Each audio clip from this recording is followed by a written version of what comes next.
Hello everybody, my name is Benji and welcome back to Satisfactory, where we are doing another world tour today. So it has been a very long time since we did a world tour. The last time that we did a world tour in this world of Satisfactory was part 12 of Stream, back in like June or May.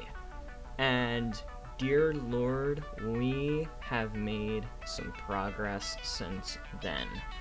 Back then, we had just finished the motor factory and advanced steel production, and we're barely starting on some of the tier 2 space elevator parts with the versatile framework and automated wiring. Since then, we have unlocked every single thing in the game, all the way up through Tier 8 with the particle accelerator, nuclear power, supercomputers, drones, and everything else in between. So, I wanted to give everybody a nice, wonderful tour of our little world. Starting here with what you can see right before you is the main starting zone. We started here in the Green Hills, which is a absolutely wonderful biome, first of all. I absolutely adore this place.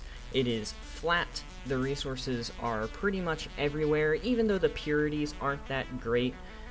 It is a very nice area to start in. The only other one that is better for starting, in my opinion, because of the purity of nodes, is the Dune Desert up in the top northeastern quadrant of the map. But this is our starting zone. This is where the magic all began. More specifically, we started with these two buildings that you see here.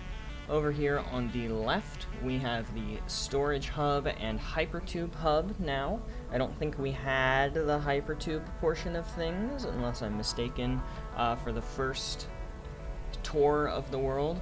And we had all of our biomass reactors in here, which have since been ripped out, and we put some manufacturers for specified handcrafting, more or less hand feed crafting, in there, and we kept the batteries and all of the other switches up on top.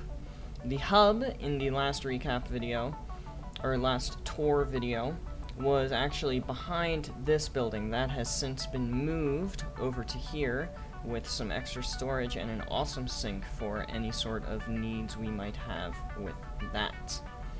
Next up, we've got the personal train line station that will take us anywhere we would like to go around the entirety of the map.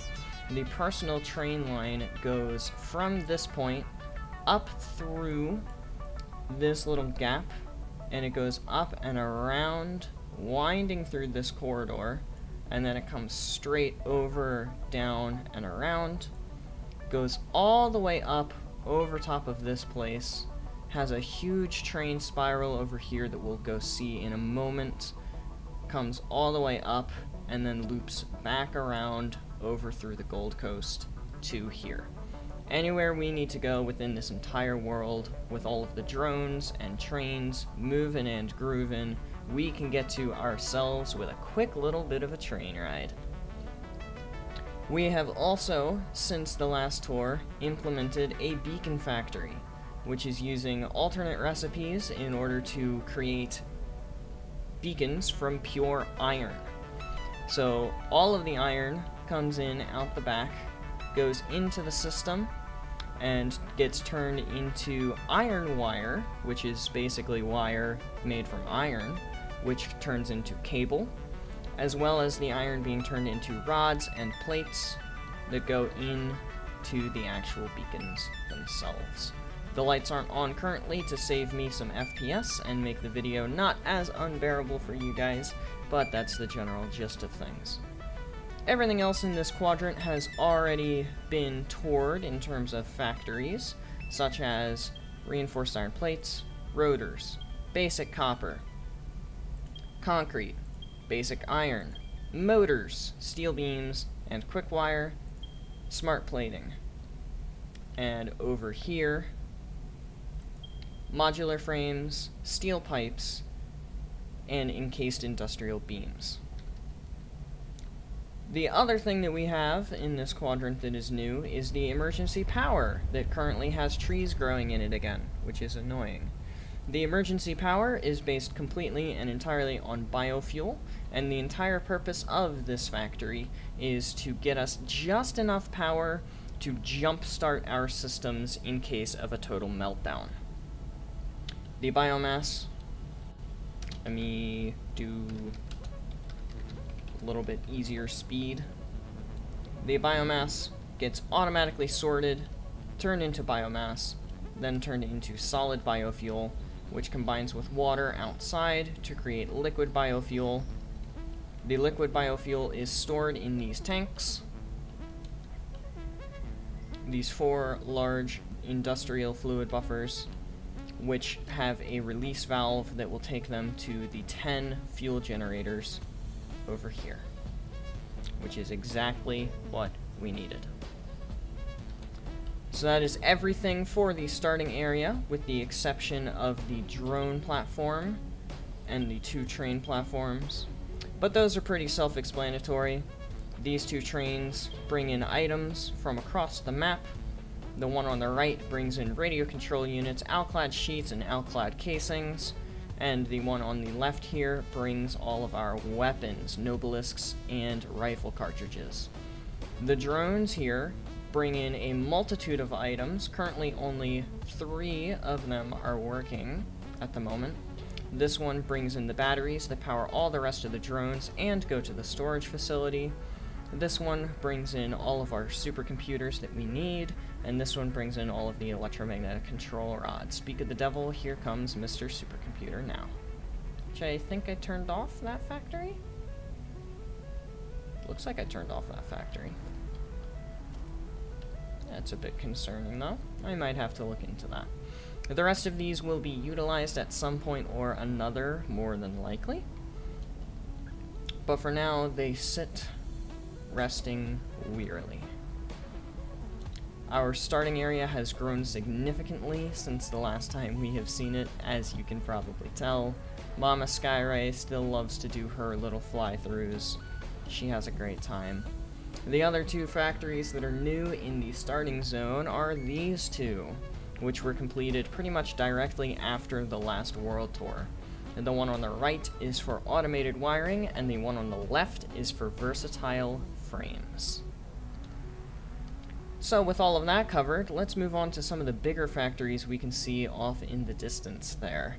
We're going to go around the left side of the world and wrap our way all the way up and around, finishing off with the final build that we just completed, Chernobyl.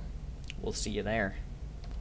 Next up on the tour list is one of my favorite areas in the entirety of the world, and that is the Gold Coast Mega Production Zone. The Gold Coast has so many factories on it due to the plentiful supplies of oil, iron, caterium, limestone, copper, and last but not least, the new nitrogen gas wells. In addition to a little bit of bauxite that is being droned in for the cooling systems and fused modular frames. Speaking of cooling systems and fused modular frames, that's what these 2 actual walled-off buildings are. So in between the 2 buildings, we have the train station, a bunch of load balancing for coal, nitrogen gas, and bauxite from the drone platform out the back with the roundabout. And on the left and right side, we have 2 identically sized buildings using the same sort of design layout. The left side here is the fused modular frame factory, and we have the nitric acid blenders showing off here in the front. And on the right, we have the cooling systems with their blenders showing off in the front. I actually just finished the fused modular frame factory the other day, so I haven't had the opportunity to put in lights or very much design work yet. But the functionality is there, and that's really what matters to me at the end of the day. Next up is the rest of the Gold Coast. And the funniest thing about the rest of the Gold Coast manufacturing is the smallest footprint factory makes the most items, And the largest footprint factory makes the smallest item, which is kind of backwards, wouldn't you think? So let's go on ahead and start with the largest because it's closest to us. This factory right here is only for high-speed connectors. The entire purpose of this factory is high-speed connectors. There are 22, I believe, or 21 refineries for Caterium ingots using the pure alternate recipe, and an identical amount of constructors to turn that Caterium ingots into quick wire, which goes off to the factory. Then we've got a quadrant here for copper smelting, which goes into wire, which becomes cable, and then the cable goes over and into the high-speed connectors. And then this little itty-bitty part here in the center is for electrode scrap circuit boards. So we use rubber and petroleum coke in order to make circuit boards with zero waste coming from oil. Every single drop of oil is being used. It's not the most efficient thing in the world, but it does work at the end of the day, and that's what really matters to me. And then we've got the 6 manufacturers here for the actual high-speed connectors themselves. The next factory is the smallest footprint, and it actually makes 3 items. So we've got the same thing over here on the left for the electrode circuit board recipe. We've got the water extractor for everything in the center here. Let me do this. Autosave. Sorry about the autosave. Not in my control. These 2, 3, and blender are making the recycled rubber. And these 4 and blender are making the recycled plastic. And then over here we have a little itty bitty setup with a tiny amount of waste that is being used for fuel production. And all of that is controlled from a couple of switches sitting right here. Ooh, I completely missed. There's the main power switch, and then there's the 3 switches for each of the factories. And then there's also a switch for those guys over at their own little factory. In addition to that, we finally have the last footprint over here, which is the computer footprint. So we're using that electrode scrap circuit board recipe yet again, except this time in 14 assemblers, not 4 assemblers, in order to make enough circuit boards to go to our computers. We've got recycled rubber and recycled plastic being used here as well to make the components for the Caterium circuit board recipe that I chose, just so that I didn't have to deal with copper or anything. Even though it's not the most efficient, it works with zero waste and it works on location. And then of course we have the Caterium smelting here with the pure ingot alternate recipe. And that is the entirety of the Gold Coast. Fun fact, I'm probably going to take a screenshot right about here, and that is going to be my new desktop screensaver, because currently the Gold Coast is my desktop screensaver, but now we've got that extra 2 factories over there in the back. So, new screensaver, PogChamp.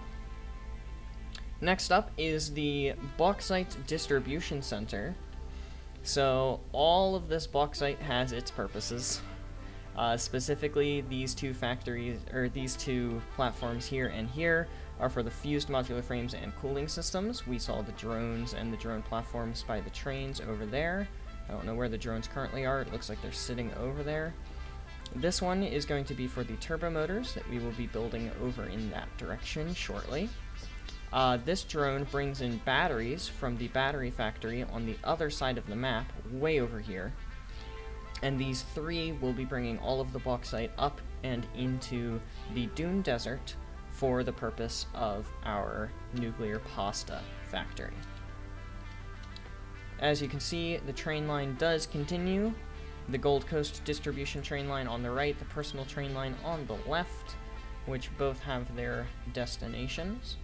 And we've got heavy modular frames being made here in an undecorated factory that I built, like, literally forever ago, and I just haven't gotten around to decorating it yet. Also, FPS saving is kind of a thing, too. Don't mind the Sommers loop. We're gonna ignore it, and we're also gonna ignore that spitter because I have God mode on. But this entire factory takes iron and coal and limestone and turns it into 10 heavy modular frames per minute, which is currently not turned on because frames, and it gets very laggy over here regardless of this being turned off or on, so turning it on just makes things worse. Trust me. We're gonna leave it off. And finally, over in this area for now, we have the temporary power shard factory, which I have a mod installed for power shards because I don't feel like going and collecting slugs. I would much, much rather collect slugs through a factory and like math and creation than needing to do it by hand. Next up, in the farthest point from the base so far, is the electromagnetic control rod factory. The electromagnetic control rod factory gives us, I believe, 20 electromagnetic control rods per minute. I have the train actually come through the factory, which I think is pretty cool. This is the personal train line. We've got barely enough steel to keep this running, a whole ton of copper over here to keep it running, and a bunch of caterium out the back to keep it running as well. In addition to that, we've got the next floor, which combines everything together to finally make the electromagnetic control rods, which go into a drone port. The drone has a little hole in the top architecture of the building in order to allow it to go home. Now, onward to probably my favorite project so far. Also, first of all, train spiral. The beautiful, beautiful train spiral design that I've come up with. And there's another even larger one over here in the, what's this called? Spire Coast biome, I believe it's called, which is getting a huge rework, so I'm avoiding it right now. Probably my project that I am the most proud of in terms of design is Orange Heaven. So Orange Heaven, which you may recognize if you've come to streams as my stream ending screen, is 200, not overclocked at all, 200 fuel generators and 200 batteries, which uses 900 oil per minute to be turned into 2,400 fuel per minute, using the fuel dilution, diluted packaged fuel, unpackaging the fuel, repackaging the water, and sending it back around the loop into the beginning with the heavy oil residue alternate recipe. I've made a whole tutorial on this. And then using all of that polymer resin over here in the fabric and rubber processing to create gas filters, and fabric as well, just to have some extra stockpiled in case of need. This has got to be my favorite project, design-wise, that I've done so far. It looks the best out of everything I've done, and it took 12-ish hours, maybe 14, which is nothing compared to Chernobyl in terms of time, but it looks so good, it's still my favorite. Next up on the list is the Armory, which is pink for Heckley, because pink is Heckley's favorite color. And this creates all of the rifle cartridges and all of the nobelisks that we need for the world. I believe, here, you know, I can check actually using my little scanner tool. 15 and 18. So 15 rifle cartridges and 18 nobelisks per minute being made in the pink Armory with 0 oil waste, by the way. The oil is only being used for the rubber, and the blender is pitifully underclocked at like 15% or something like that. The Dune Desert is somewhere that we will be expanding shortly in order to start on the process of nuclear pasta, which we're trying to do 10 nuclear pasta per minute, which is absolutely insane, but we will be seeing a lot of this biome a little later in time.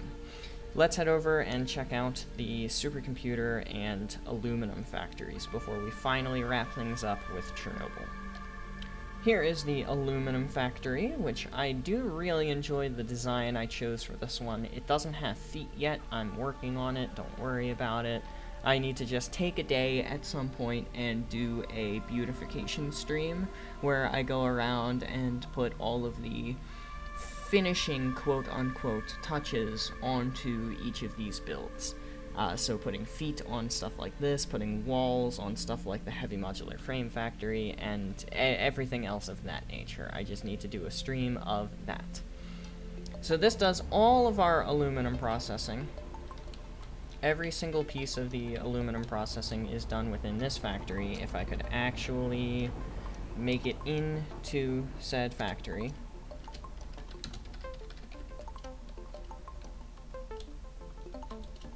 Here we go.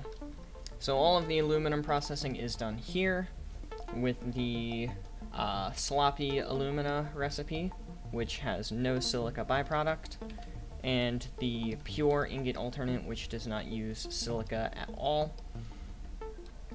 This entire quadrant here, that entire row is for casings, this entire row is for outclad sheets, and this entire row is for the radio control units, which you can see here. Everything else in this factory is also for radio control units.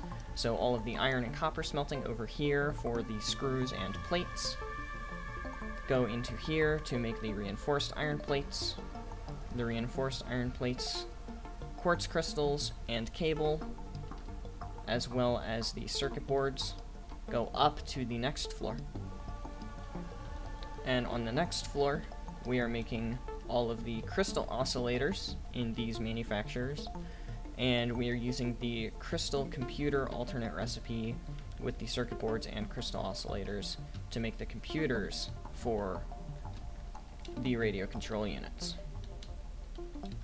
And at the end of the day, everything comes on these 3 lines out into the train and back home where they need to go.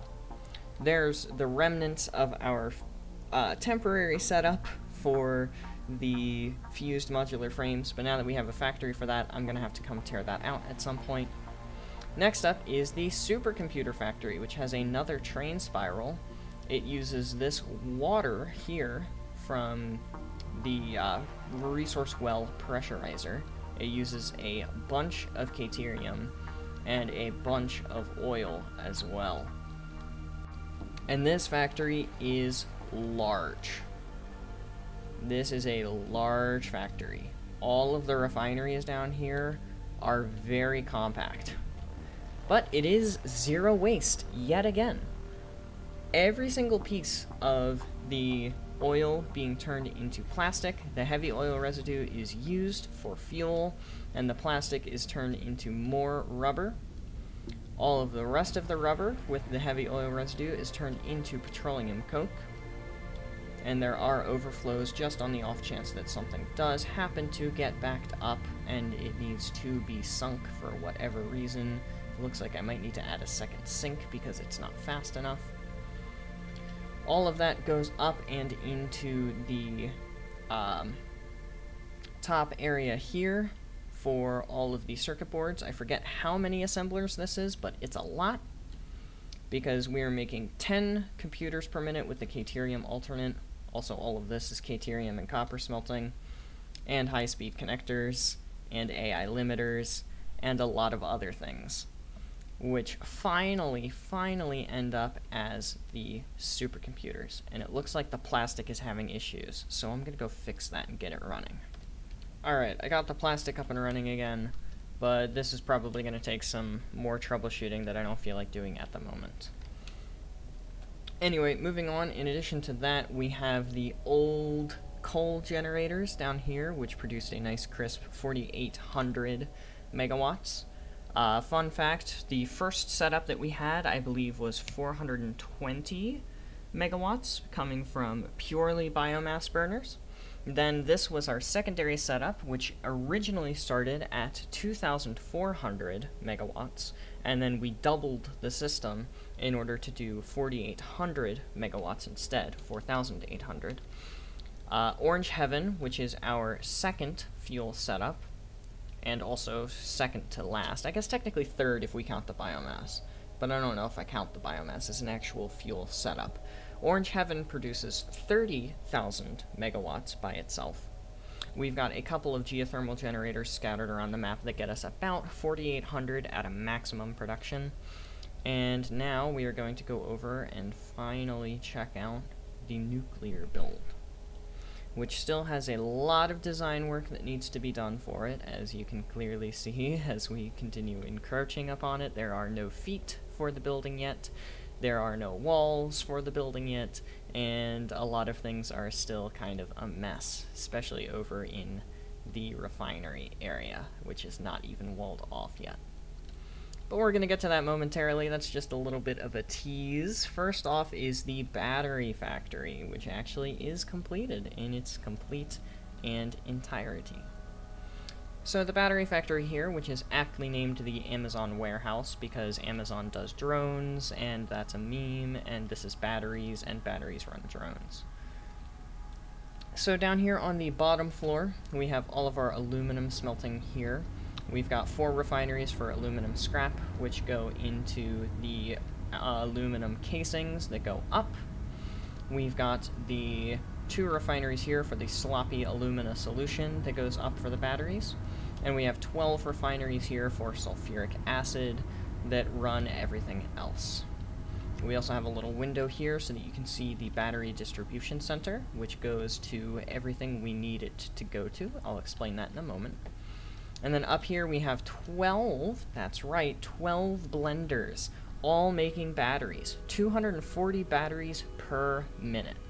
All of the water is not recycled, it just goes straight over to a area that it gets combined with limestone to turn into concrete, and then sunk to get rid of the water so that the system never backs up in its entirety.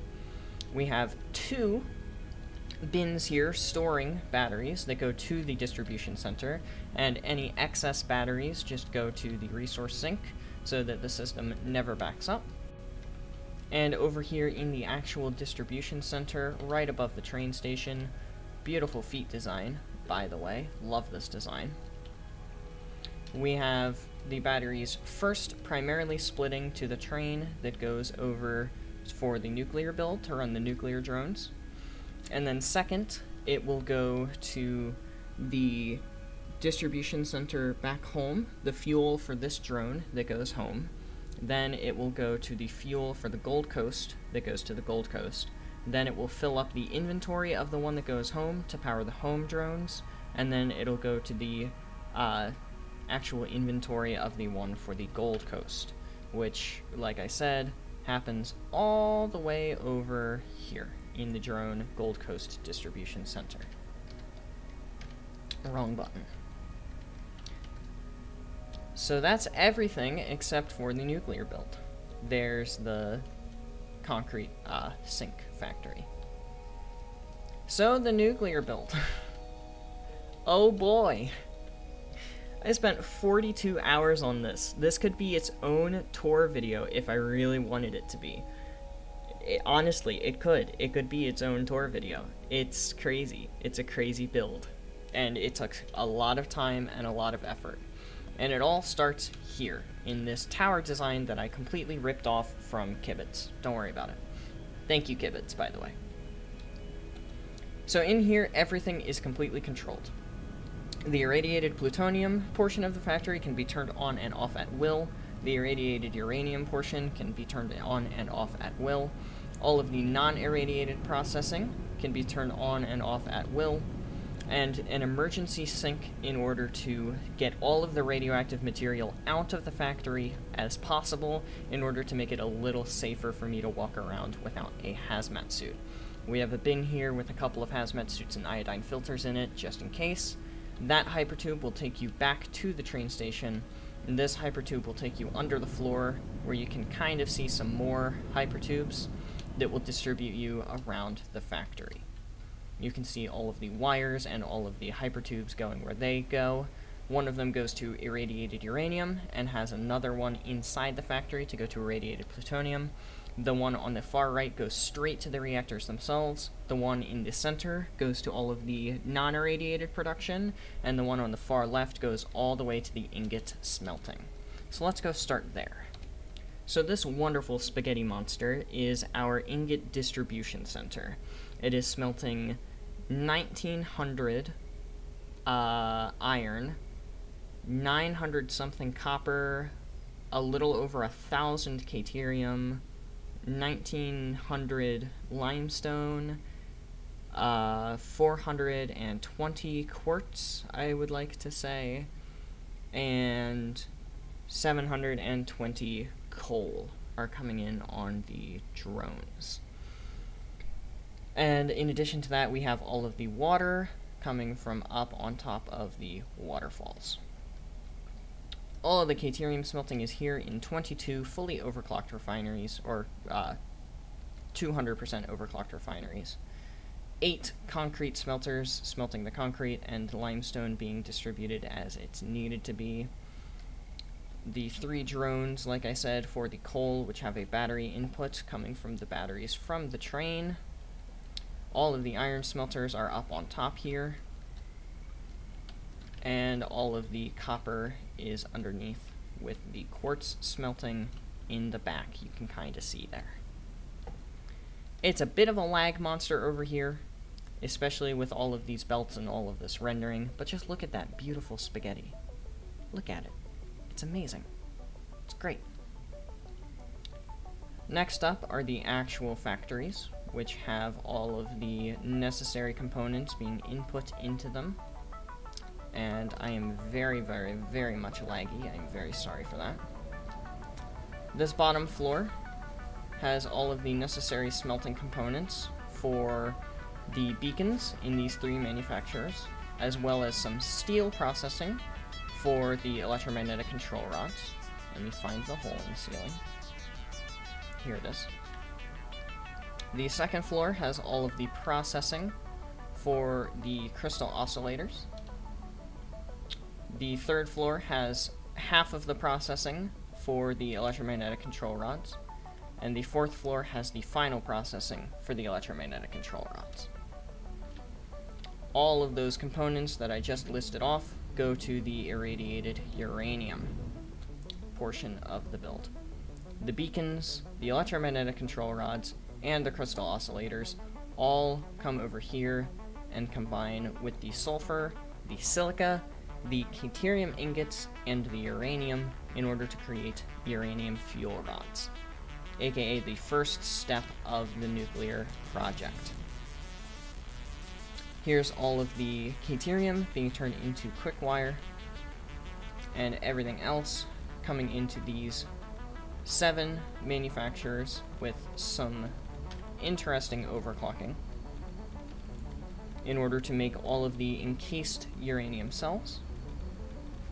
The encased uranium cells go up a floor and combine with the beacons, electromagnetic control rods, and crystal oscillators to create all of the uranium fuel rods. How are we doing on beacons, by the way?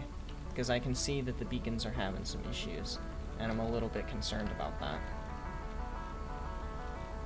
Yes, I am actually quite concerned about the beacon flow on this. I am going to need to go and double check to make sure things are okay in that department.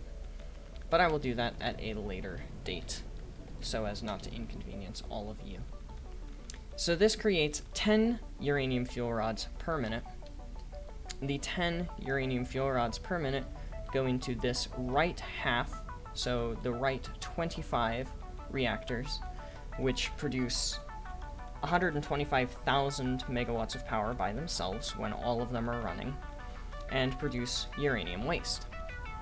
The uranium waste is used to create plutonium. So I won't actually go inside the non-irradiated plutonium factory, but it has all of the processing for the heat sinks, the electromagnetic control rods, and some steel beams. And we also have a drone here for more uranium. The uranium will combine in this building with the uranium waste, nitric acid, and sulfuric acid in order to create non-fissile uranium. The non-fissile uranium combines with more uranium waste out here in my favorite part of the build, the loops, the particle accelerators, in order to create the plutonium pellets. The plutonium pellets then come back into this building here and combine with concrete to create encased plutonium cells. The encased plutonium cells come up and combine with the heat sinks, electromagnetic control rods, and steel beams in order to create plutonium fuel rods at a rate of 5 per minute. And those 5 plutonium fuel rods per minute will control all of the rest of the 25 reactors, making for a grand total of 50 nuclear reactors, fully overclocked, by the way, so this is the equivalent of 100 nuclear reactors. And that means that we are creating a whopping 250,000 megawatts of power. It also means that we are using 30,000 meters cubed of water per minute at max consumption, which is why we have 100 fully overclocked water extractors. If these water extractors were not overclocked, there would be 250 of them. So yeah, I'm really glad that I overclocked those, and I'm really glad that I overclocked these as well.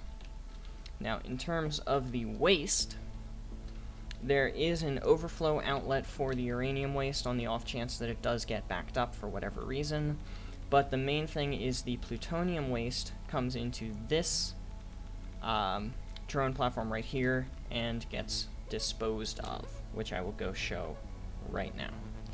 We are over here just behind the Spire Coast, where we have all of our storage bins and drone ports for the actual waste disposal center. All of the ones on the right are for the uranium waste, and all of the ones on the left are for the plutonium waste. You can see I'm already being irradiated thanks to the plutonium waste.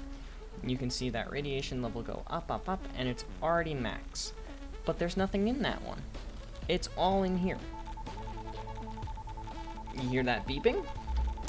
That means I'm dying. If I didn't have God mode enabled right now. So this is how much plutonium waste we've already created. And that's how many storage bins we have left that we can use.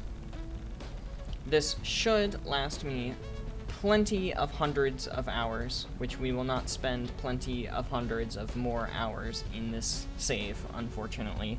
We have 2 more projects that I would like to complete, and then I am pretty much ready to call it quits on the project of this world and move on to something that does not have as low of a frame rate in most areas. So unfortunately, that is really all that is left. We've got turbo motors and the nuclear pasta, and then we're done. And hopefully update 5 will be here, and we can mess around with some update 5 stuff in this save, and then we can do some other stuff in some other saves. So let me go on ahead back to the fly fast. So that is a tour of the wonderful Satisfactory world and everything that we have completed since the last time we spoke about a little bit of a recap. My favorite thing so far is still Orange Heaven, despite this project being one of my proudest projects. I think Orange Heaven just looks better than this ever could possibly. So I'm very, very happy with how Orange Heaven turned out, as you can quite clearly tell by my tone of voice. But that is everything I have for you today, so thank you everybody so much for watching. I hope you have enjoyed this lengthy tour of my Satisfactory world. I've got a little over 215 hours in this save, and almost 660 hours overall in Satisfactory on its own. I'm loving it. I'm loving it so far. But without further ado, adios, sayonara, au revoir, hasta la vista, das vidania, wiedersehen, ciao, and goodbye. Please have yourselves all a wonderful day. I will catch you in the next one. Later, guys.